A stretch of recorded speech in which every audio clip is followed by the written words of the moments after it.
तो दोस्तों नमस्कार, क्या हाल है। स्वागत है आपका खबर एचपी में। तो आइए नजर डालते हैं हिमाचल की तमाम मुख्य बड़ी खबरों पर। अगर इससे पहले आप वीडियो को लाइक नहीं किए हैं तो लाइक कर दीजिए और चैनल में नए हैं तो चैनल को सब्सक्राइब कर लीजिए। सीएम सुक्खू बोले सूबे में बनेगा आर्टिफिशियल इंटेलिजेंस विभाग। मुख्यमंत्री सुखविंदर सुक्खू ने कहा कि प्रदेश में स्वास्थ्य सेवाओं को मजबूत करने के लिए आधुनिक प्रौद्योगिकी और आर्टिफिशियल इंटेलिजेंस यानी कि कृत्रिम मेधा का उपयोग किया जाएगा। वह प्रदेश सरकार विभिन्न क्षेत्रों में कृत्रिम मेधा का उपयोग सुनिश्चित करने के लिए कार्य कर रही है। इसके लिए आर्टिफिशियल इंटेलिजेंस विभाग का सृजन करने पर विचार किया जा रहा है। वह देश भर में इस तरह की महत्वाकांक्षी पहल पहली बार होगी।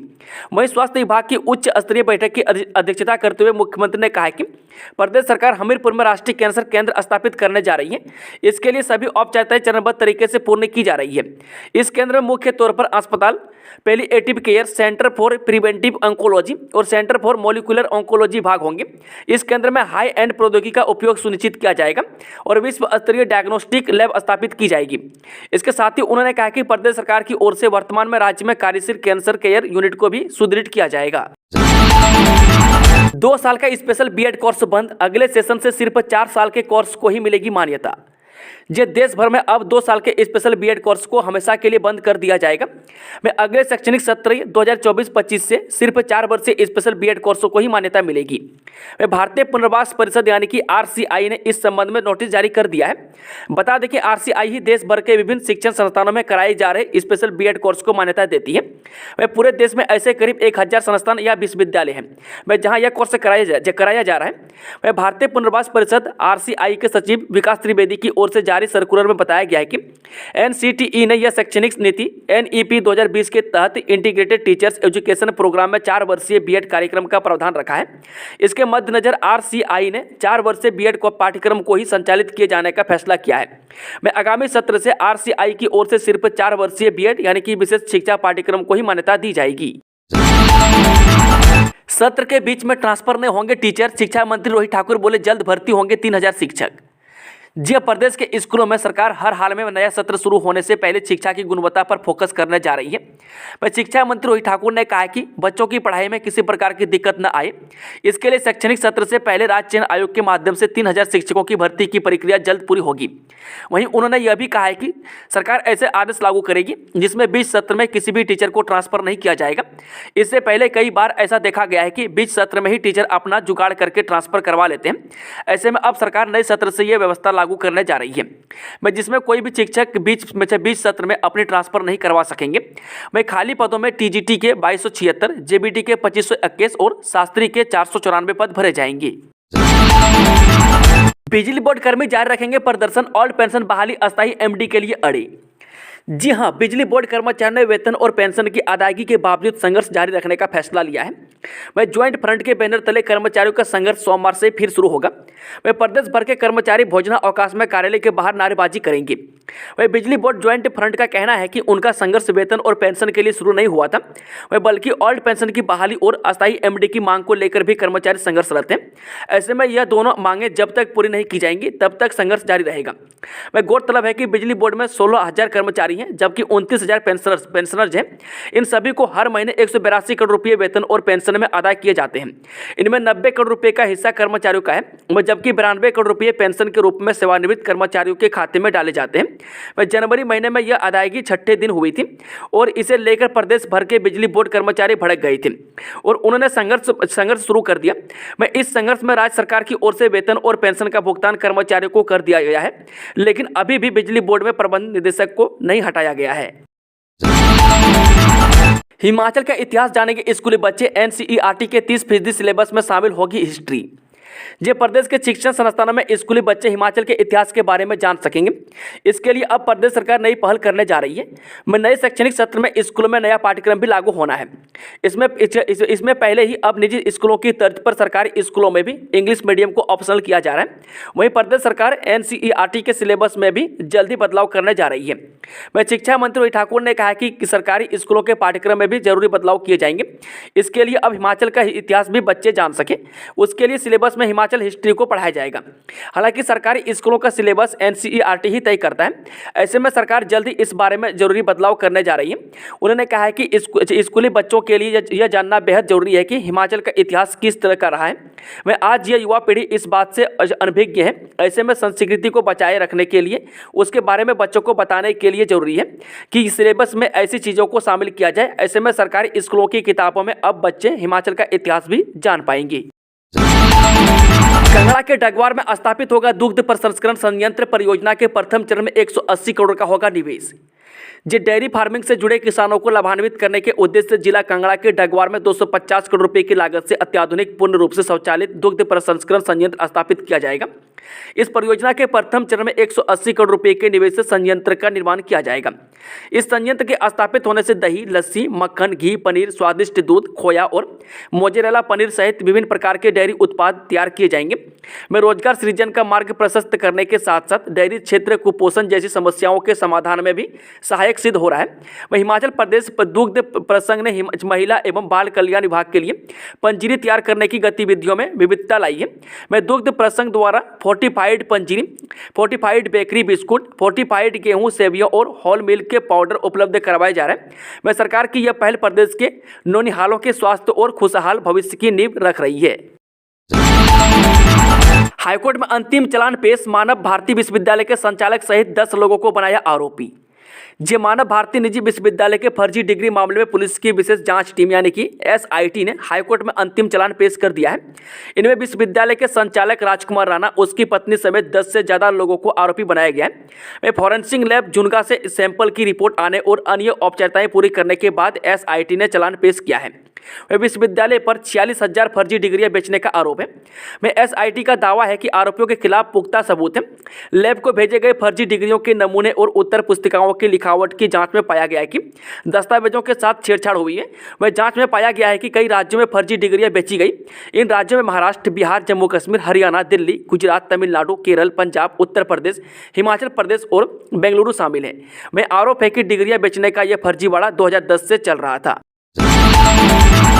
सीएम सुक्खू बोले, होटलों, हिमाचल भवन, विश्राम गृहों में क्यूआर कोड से होगा भुगतान। जी हां, मुख्यमंत्री सुखविंदर सुक्खू ने कहा कि राज्य सरकार हिमाचल आने वाले पर्यटकों को सहज और यादगार अनुभव देने के लिए बुनियादी पर्यटन ढांचे को विकसित करने पर विशेष ध्यान केंद्रित कर रही है। उन्होंने राज्य सरकार के सभी पर्यटन होटलों, हिमाचल भवन, हिमाचल सदन और विभिन्न विभागों के विश्राम गृहों में क्यूआर कोड आधारित ऑनलाइन भुगतान की सुविधा प्रदान करने के निर्देश दिए। उन्होंने पर्यटन विभाग को पर्यटकों को दी जाने वाली सेवाओं में और सुधार सुनिश्चित करने को भी कहा है। वह सुक्खू ने विभिन्न विभागों की महत्वाकांक्षी परियोजनाओं की समीक्षा करते हुए लोगों को लाभ पहुंचाने के लिए उन्हें समयबद्ध पूरा करने के भी निर्देश दिए।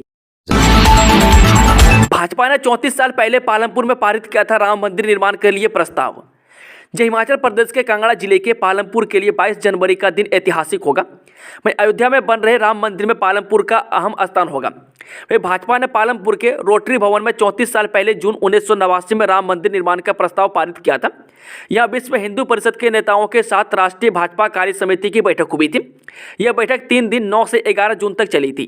वह बैठक में लाए गए राम मंदिर निर्माण के प्रस्ताव पर 2 मिनट के भीतर ही मुहर लग गई थी। वह बैठक में अटल बिहारी वाजपेयी, लाल कृष्ण आडवाणी, विजया राजे सिंधिया और शांता कुमार के अलावा पार्टी के कई बड़े नेता मौजूद थे। अब करेरी पंचायत में शराब बेची तो देना होगा 10,000 जुर्माना, संयुक्त बैठक में फैसला। हिमाचल प्रदेश के कांगड़ा जिले के विधानसभा क्षेत्र शाहपुर की ग्राम पंचायत करेरी और यूथ क्लब की एक संयुक्त बैठक पंचायत की प्रधान सुषमा देवी की अध्यक्षता में हुई। इस मौके पर ग्राम पंचायत के अन्य 5 और सदस्य मौजूद थे। वही बैठक में निर्णय लिया गया कि करेरी पंचायत में कोई भी व्यक्ति शराब नहीं बेचेगा और न ही शराब पिएगा। यदि कोई भी व्यक्ति शराब पीता और बेचता हुआ पाया गया तो उसे जुर्माना देना पड़ेगा। वही पंचायत में प्रस्ताव पास किया कि जो व्यक्ति शराब बेचता हुआ पाया गया तो उसे 10,000 रुपये जुर्माना देना पड़ेगा। हिमाचल में अब सड़कों पर नहीं टिकेगी बर्फ, सुचारू रहेगा यातायात। लोक निर्माण विभाग ने तैयार किया ये प्लान। हिमाचल में बर्फबारी वाले इलाकों में सड़कों पर यातायात बाधित नहीं होगा। वह सड़कों पर बर्फ न जमे, इसके लिए लोक निर्माण विभाग के कैल्शियम क्लोराइड ब्राइन सॉल्यूशन की मदद लेगा। वह शिमला में इसका पहला प्रयोग होगा। वह लाखों रुपए की इस मशीन को शिमला में स्थापित की गई है। इसके सफल प्रयोग के बाद इसे अन्य बर्फीले क्षेत्र में भी स्थापित किया जाएगा। वह हिमाचल में आमतौर पर दिसंबर से बर्फ पड़नी शुरू हो जाती है। यह बर्फ फरवरी महीने तक रहती है। हालांकि दिसंबर 2023 में बर्फबारी नहीं हुई है, लेकिन जनवरी में बर्फबारी की संभावना है। इसको देखते हुए लोक निर्माण विभाग तैयारियों में जुट गई है। अग्निवीर वायु भर्ती के लिए 6 फरवरी तक कर सकेंगे आवेदन, शेड्यूल जारी। जे पंजाब, हरियाणा, चंडीगढ़, जम्मू कश्मीर एंड लद्दाख और हिमाचल प्रदेश के अविवाहित पुरुषों और महिलाओं के लिए अग्निवीर वायु भर्ती होगी। विंग कमांडर ABG रेड्डी ने बताया कि अग्निवीर वायु भर्ती के लिए इच्छुक अभ्यर्थी 17 जनवरी से 16 फरवरी तक भारतीय वायुसेना की वेबसाइट पर आवेदन कर सकते हैं। उन्होंने बताया कि अग्निवीर वायु भर्ती के लिए अभ्यर्थी का जन्म 2 जनवरी 2004 से 2 जुलाई 2007 के मध्य होना अनिवार्य है। उन्होंने बताया कि अग्निवीर वायु भर्ती के लिए पंजीकरण और परीक्षा शुल्क 550 रुपये रहेगा। इसके साथ ही उन्होंने बताया कि अग्निवीर वायु भर्ती के लिए ऑनलाइन परीक्षा 17 मार्च को होगी। मैं अभ्यर्थी योग्यता से संबंधित जानकारी के लिए भारतीय वायुसेना की वेबसाइट पर संपर्क कर सकते हैं। प्रबंध निदेशक को हटाने की मांग को लेकर शिमला में रैली करेंगे बिजली कर्मचारी। जे बिजली बोर्ड के कर्मचारियों और इंजीनियरों की संयुक्त संघर्ष समिति ने प्रबंध निदेशक को हटाने की मांग को लेकर 11 जनवरी को राजधानी शिमला में बड़ी रैली करने का फैसला लिया है। मैं समिति ने रैली के लिए प्रबंधन को रैली को लेकर नोटिस दे दिया है। मैं संयुक्त संघर्ष समिति ने सोमवार को छठे दिन भी भोजन अवकाश के दौरान प्रदेश भर के कार्यालयों के बाहर प्रदर्शन किया। वे एक सप्ताह बाद बोर्ड मुख्यालय कुमार हाउस शिमला पहुंचे। वे प्रबंध निदेशक के खिलाफ नाराज संघर्ष समिति ने जमकर नारेबाजी की। मैं संयुक्त संघर्ष समिति ने मुख्यमंत्री सुखविंदर सिंह सुक्खू से प्रबंध निदेशक को बदलने के साथ बिजली बोर्ड में पुरानी पेंशन बहाली जल्द करने की मांग की है। राष्ट्रीय आविष्कार अभियान के तहत विद्यार्थियों को क्या सम्मानित। राजकीय उत्कृष्ट वरिष्ठ माध्यमिक पाठशाला धनेटा में सोमवार को राष्ट्रीय आविष्कार अभियान के तहत कक्षा 6 से 8वीं कक्षा तक के 18 विद्यार्थियों को सम्मानित किया गया। इन विद्यार्थियों ने गणित और विज्ञान प्रश्नोत्तरी प्रतियोगिता में भाग लिया था। मैं ग्रुप 1 में प्रथम स्थान पर अनन्या शर्मा, अदिति ठाकुर और निशांत का स्थान पर रहा। मैं ग्रुप 2 में रुचि, राहिब और कार्तिक दूसरे स्थान पर रहे। मैं ग्रुप 3 में नवीन, निशांत और निखिल ठाकुर तीसरे स्थान पर रहे। सीनियर रेजिडेंट के 53 पद भरेंगे, जाने आवेदन और साक्षात्कार की तिथि। एम्स बिलासपुर में सीनियर रेजिडेंट के 53 पद भरे जाएंगे। में एम्स प्रबंधन की ओर से इसके लिए अधिसूचना जारी कर दी गई है। में 18 जनवरी तक एम्स बिलासपुर की आधिकारिक वेबसाइट पर आवेदन किया जा सकता है। वहीं 22 जनवरी को साक्षात्कार होंगे। वह चयन कमेटी की ओर से एम्स में उम्मीदवारों के लिए साक्षात्कार करवाई जाएंगी। मैं साक्षात्कार के लिए उम्मीदवार को सुबह 8:30 बजे एम्स पहुंचना होगा। वह उम्मीदवार सेंटर या स्टेट मेडिकल काउंसिल में पंजीकृत होना चाहिए। वह EWS के पद में उम्मीदवार नहीं होते हैं तो उस पद को अनारक्षित वर्ग में भरा जाएगा। अयोध्या में राम मंदिर प्राण प्रतिष्ठा समारोह में प्रदेश के 52 संतों को निमंत्रण। अयोध्या में होने वाले प्राण प्रतिष्ठा समारोह में हिमाचल के 52 संतों को निमंत्रण दिया जाएगा। इनमें राम शरण दास महाराज, मणिकर्ण, कुल्लू, अवध, रामदास महाराज, जूरी रोड, मंडी, योगी सूरजनाथ महाराज, किन्नू, ऊना, राम मोहन दास रामयनी महाराज, लदरूड़ी, मंडी, सर्वेश्वरनंद सरस्वती महाराज, टोनी देवी, हमीरपुर, यतेंद्र गिरी महाराज, दसनामी, जुना अखाड़ा, चंबा को निमंत्रण दिया जाएगा। वहीं आदेशपुरी महाराज, पनियाला कांगड़ा, राजेंद्र गिरी महाराज, गतोड़ बिलासपुर, केवल गिरी महाराज, गहड़वी बिलासपुर, बिमलानंद सरस्वती महाराज, करुणामयी आश्रम कांगड़ा, भटिंडा गिरी महाराज, आरला कांगड़ा, रूपेश्वर गिरी महाराज, घंडीर बिलासपुर, शिवदास त्यागी महाराज, सैली खड मंडी, स्वामी शिवानंद महाराज, संकट मोचन हनुमान मंदिर ऊना, स्वामी ओम प्रकाश महाराज, गुरुवाला सिरमौर, श्याम मोहन दास महाराज, मणिकर्ण कुल्लू, अभिषेक गिरी महाराज, नंदगांव नेहरा मंडी, मस्त गिरी महाराज, जूरी रामपुर शिमला, राधिका दास महाराज, चित्तलोक बिलासपुर, राजेंद्र गिरी महाराज, दियोटसित हमीरपुर, विमल गिरी महाराज, नगरोटा बागवा कांगड़ा, अजय गिरी महाराज, रामपुर शिमला, लक्ष्मी गिरी महाराज, सरकाघाट मंडी, स्वामी निरंजन दास महाराज, कामाख्या मंडी, बराईनाथ महाराज, चंतोड़ा मंडी, लोमस दास महाराज, नेरचौक मंडी, राम लखन दास महाराज, तारादेवी शिमला, स्वामी दयानंद सरस्वती महाराज, रेणुका जी सिरमौर, गीतानंद जी महाराज, निवासी सुंदरनगर को निमंत्रण दिया जाएगा। 1400 करोड़ से 2026 तक डबल लेन होगी ग्रामपुर समदो सड़क, 4 घंटे में पहुंचेगी सेना। चीन की सीमा तक सेना की पहुंच आसान हो, इसको लेकर केंद्र सरकार भी गंभीर है। इसी को देखते हुए सामरिक ग्रामपुर काजा समदो सड़क की न केवल हालात सुधरी जा रही है बल्कि इसे डबल लेन भी बनाया जा रहा है। मैं ग्रामपुर काजा हाईवे 505 के समदो तक डबल लेन बनने से भारतीय सेना चीन बॉर्डर पर स्थित समदो तक महज 4 घंटे में पहुंच सकेगी। मैं अभी 211 किलोमीटर के सफर को तय करने में 7 घंटे लगते हैं।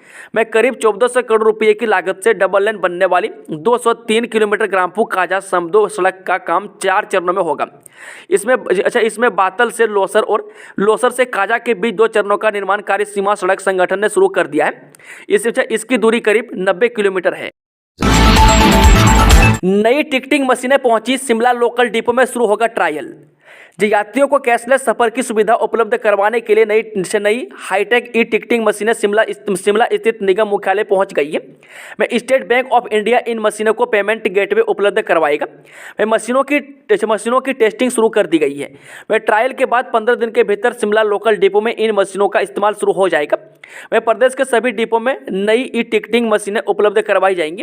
मैं कैशलेस भुगतान की सुविधा शुरू करने के लिए HRTC ने 4500 एंड्रॉइड टिकटिंग मशीनें खरीदी है। ई टिकटिंग मशीनों के जरिए यात्री UPI के अलावा गूगल पे, पेटीएम, फोन पे या भीम ऐप से भी किराए का भुगतान कर सकेंगे। मैं QR कोड स्कैन कर डिजिटल भुगतान भी कर सकेंगे। राजीव गांधी स्वरोजगार स्टार्टअप योजना की अधिसूचना जारी। अब इस उम्र तक ई व्हीकल की खरीद का मिलेगा लाभ। हिमाचल प्रदेश में राज्य श्रम एवं रोजगार विभाग की ओर से राजीव गांधी स्वरोजगार स्टार्टअप योजना की अधिसूचना सोमवार को जारी कर दी गई है। मुख्यमंत्री सुखविंदर सिंह सुक्खू ने इस योजना की घोषणा की थी। इस योजना को श्रम एवं रोजगार विकास द्वारा अमल में लाया जाएगा। मैं जो भी युवा इसके लिए आवेदन करेगा, जो जिलाधीश के माध्यम से अपना आवेदन भेजेगा, वह पहले जिला स्तर की कमेटी उसे आवेदन की छटनी करेगी और उसे बाद श्रम विभाग की कमेटी को उसे भेजा जाएगा। इस योजना में सरकार बैंकों से 60 लाख रुपये तक का ऋण दिलाएगी। मैं अनुसूचित जाति और अनुसूचित जनजाति के लोगों के लिए 30 निवेश उपदान की सुविधा रहेगी। कालका शिमला फोरलेन का निर्माण कार्य पूरा करने में हो रही देरी, हाईकोर्ट ने लिया संज्ञान। 14 मार्च की होगी अगली सुनवाई। कालका शिमला फोरलेन का निर्माण कार्य पूरा करने में देरी हो रही है, इसको लेकर प्रदेश हाईकोर्ट ने कड़ा संज्ञान लिया है।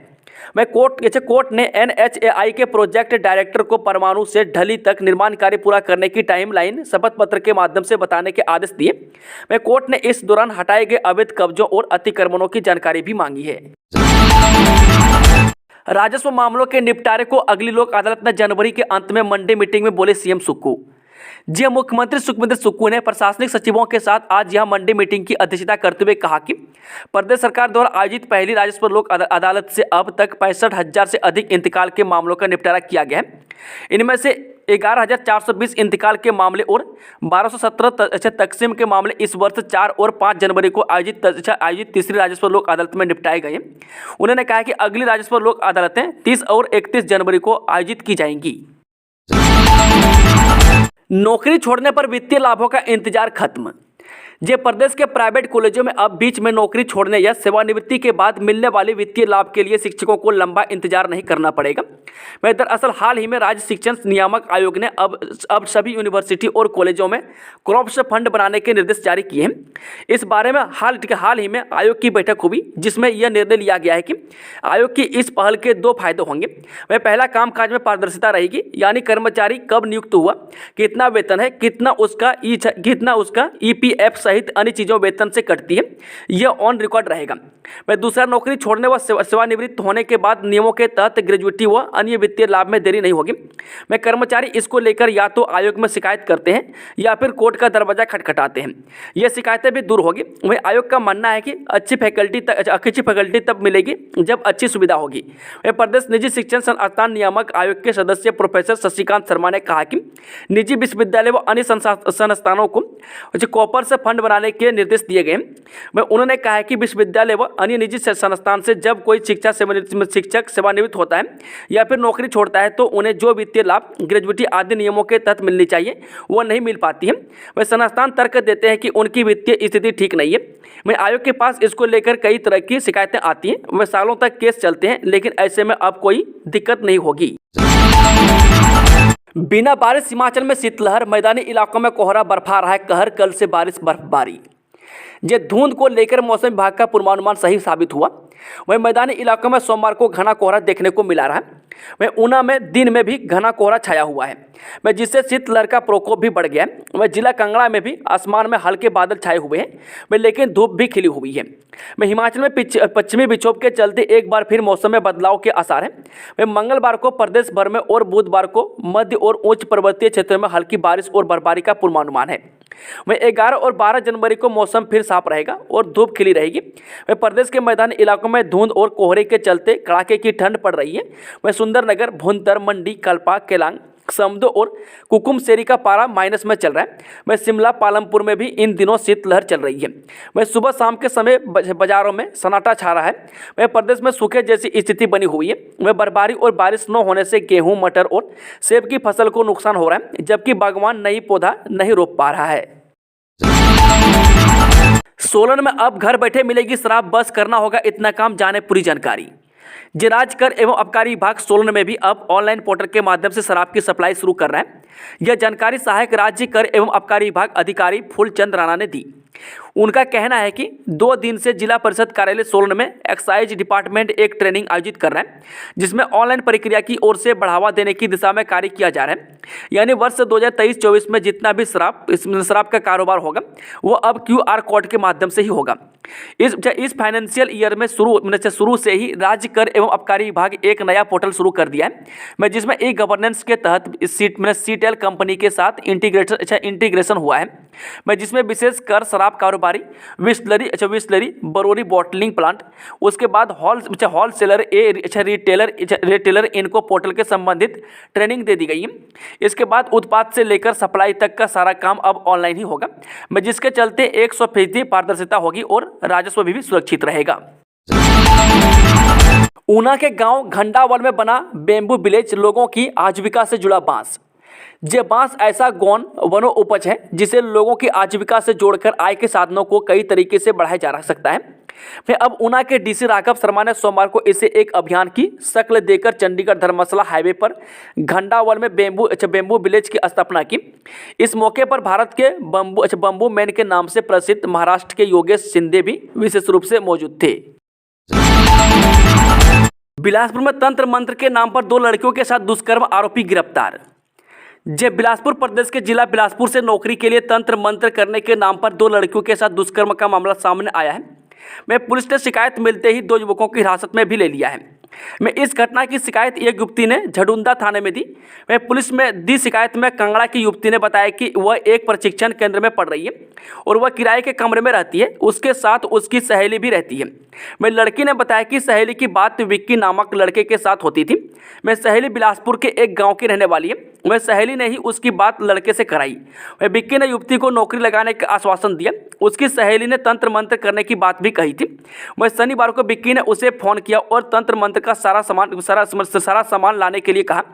विक्की रात के समय उन्हें गाड़ी में लेने आया, जिसके साथ एक अन्य युवक भी बैठा था। वह विक्की उसे सुनील के नाम से पुकार रहा था। वह गाड़ी फॉरनर पर मंडी भराड़ी की ओर से ले गए। उसके बाद गाड़ी झील के किनारे खड़ी कर दी। करीब आधे घंटे बाद विक्की ने तंत्र मंत्र के बहाने सहेली को सुनील के साथ झील किनारे भेज दिया, जहां उसके साथ डरा धमकाकर दुराचार किया। दोनों ने मुश्किल से खुद को आरोपियों के चंगुल से छुड़ाया। इसके बाद दोनों युवक गाड़ी में बैठकर भाग गए। उधर मामले को लेकर डीएसपी हेडक्वार्टर मदन धीमान ने बताया कि पुलिस मामले की जांच में जुटी हुई है। बद्दी पुलिस ने बिहार के 2 लोगों से पकड़ा करीब 6 किलो गांजा। औद्योगिक क्षेत्र बद्दी के तहत पुलिस ने सोमवार को 2 लोगों के पास से करीब 6 किलो गांजा बरामद किया है। आरोपियों के नाम सोनू साहनी पुत्र शिव साहनी निवासी गांव श्यामपुर डाकघर हासी केवल तहसील लालगंज जिला वैशाली बिहार और जितन कुमार पुत्र स्वर्गीय चंद्रेश्वर साहनी निवासी गांव श्यामपुर डाकघर हासी केवल तहसील लालगंज जिला वैशाली बिहार है। पुलिस ने दोनों आरोपियों को रोककर उनके बैग की तलाशी ली थी, जिस पर उनके पास से 5 किलो 779 किलोग्राम गांजा बरामद हुआ। बरोटीवाला पुलिस थाने ने NDPS एक्ट के तहत मामला दर्ज कर आरोपियों को गिरफ्तार कर लिया है। डीएसपी प्रियंका गुप्ता ने मामले की पुष्टि करते हुए बताया कि पुलिस आगामी कार्रवाई कर रही है। लोकसभा चुनाव के लिए बीजेपी की हमीरपुर में बनी रणनीति, ज्यादा लीड पर फोकस। केंद्रीय सूचना प्रसारण मंत्री अनुराग ठाकुर ने कहा है कि लोकसभा चुनावों में पहले से ज़्यादा बढ़त बनाने के लिए कार्यकर्ता तैयार हैं और इसी के मद्देनजर बैठकों का आयोजन किया जा रहा है। उन्होंने कहा कि देश में लोकसभा चुनावों में इस मर्तबा देश भर में 400 सीटों का आंकड़ा पार करने के लिए निरंतर बैठकों का दौर किया जा रहा है। इसी तर्ज पर हिमाचल की चारों लोकसभा सीटों के लिए भी बैठकों के माध्यम से ठोस रणनीति तैयार की जा रही है। इसके लिए एक बैठक आज हमीरपुर संसदीय क्षेत्र की आज हुई, जिसमें पिछले चुनाव के मुकाबले इस बार ज़्यादा लीड कैसे लेनी है पर विस्तार से चर्चा हुई। कांग्रेस और आप चोर चोर मौसेरे भाई दोनों ने मिलकर खाई मलाई, एजेंसियों पर हमला करना टीएमसी की आदत। केंद्रीय मंत्री अनुराग ठाकुर हिमाचल दौरे पर हमीरपुर पहुंचे। इस दौरान उन्होंने दिल्ली के सीएम अरविंद केजरीवाल और कांग्रेस पार्टी पर जमकर निशाना साधा। अनुराग ने दो टूक शब्दों में न केवल आम आदमी पार्टी बल्कि कांग्रेस पार्टी को भी खरी खोटी सुनाई है। उन्होंने कहा कि कुछ राजनीतिक दल जिसमें आम आदमी पार्टी है, जिसके कई मंत्रियों सहित उप मुख्यमंत्री भी जेल में हैं, वह सीएम स्वयं ईडी के समक्ष पेश नहीं हो रहे। वहीं पश्चिम बंगाल में ईडी पर हुए हमले को लेकर टीएमसी पर निशाना साधा। अनुराग ठाकुर ने कहा कि राजनीति आने से पहले अरविंद केजरीवाल बड़ी बड़ी बातें करते थे, लेकिन आज कांग्रेस के नेताओं को गले लगा रहे हैं। कांग्रेस के सांसद के पास करोड़ों रुपये मिलते हैं तो केजरीवाल के मुंह में बर्फ जम जाती है। चोरी और भ्रष्टाचार करने के बाद जो ईमानदारी की सर्टिफिकेट बांटते थे वो आज जेल में बंद है। ऐसे में केजरीवाल बताए कि डाकू कौन है। केजरीवाल को ईडी के समन जाते तो कांग्रेस के नेताओं के मुंह में दही और बर्फ जम जाती है। कांग्रेस और आम आदमी पार्टी चोर चोर मौसेरे भाई हैं। कांग्रेस और आम आदमी पार्टी ने मिलकर मलाई खाई है। शास्त्री के पदों की काउंसलिंग पर बवाल, आत्मदाह व डिग्री जलाने की चेतावनी। हिमाचल प्रदेश के सिरमौर मुख्यालय नाहन में सोमवार को शास्त्री बैचवाइज भर्ती प्रक्रिया पर सवाल पर उठ गए हैं। आरोप है कि काउंसलिंग में शास्त्री के पद पर योग्यता रखने वालों को ही अपात्र किया जा रहा है। शास्त्रियों को यह कहकर बाहर निकाल दिया गया है कि आपके पास बीएड की डिग्री नहीं है, वो बीएड डिग्री के बगैर काउंसलिंग में भाग नहीं ले सकते। शास्त्री भर्ती में शास्त्रियों को ही नहीं बुलाया जा रहा है। काउंसलिंग में बैच भी बीएड के ही लिए जा रहे हैं। जबकि पोस्ट शास्त्री C&B की है, जिसमें शास्त्री PTI और ड्राइंग टीचर आते हैं। वहीं MBM न्यूज नेटवर्क में अभ्यर्थियों ने बताया कि सरकार ने नियम बदलकर 17 और 18 नवंबर को शास्त्रियों की काउंसलिंग के लिए बुलाया था, जिसमें शास्त्रियों ने बहुत विरोध किया। मुख्यमंत्री ने आश्वासन देते हुए 18 तारीख की काउंसलिंग को रोक लगा दी। कहा कि शास्त्रीय भर्ती समस्या को ध्यान में रखते हुए भर्ती को रोका गया। बाद में जब भी काउंसलिंग होगी तो वह शास्त्रियों की समस्या के नियमों के बदला जाएगा। जैसे ही शीतकालीन सत्र समाप्त हुआ, इसके बाद मुख्यमंत्री ने दोबारा वही पुराने नियमों से शास्त्री की भर्ती करने का आदेश जारी कर दिया।